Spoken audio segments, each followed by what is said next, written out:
honoring Connecticut's brave. Brought to you by Big Y. Mark, thank you. One man is lucky to be alive, and he is giving the credit to an off-duty Windsor police officer and several first responders in Vernon. Channel 3 Eyewitness News reporter Caitlin Francis has more on how the quick action of those first responders made all the difference as we focus on Connecticut's brave.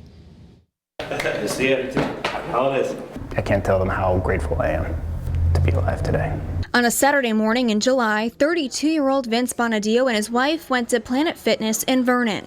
My wife had to drag me to the gym kicking and screaming because I didn't want to go, and if I hadn't gone, this would have happened when I was at home and she would be at the gym.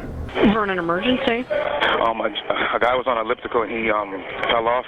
They came and told me he's not breathing right now. Vince had gone into cardiac arrest. First responders rushed to the scene, the first officer arriving within about 30 seconds of being dispatched. Fortunately, I was about a mile away, and so I got there pretty quickly.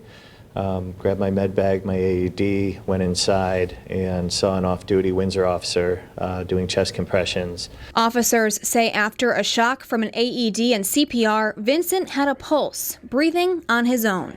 We worked as a team, so that's what really came into effect. For these Vernon officers, responding to these kinds of calls is like second nature, but this one was different. It's unusual to see somebody in their early 30s under cardiac arrest. That's not something that we see every day. These three went the extra mile. They went to visit Vince at the hospital. He was sitting up, alert and talking.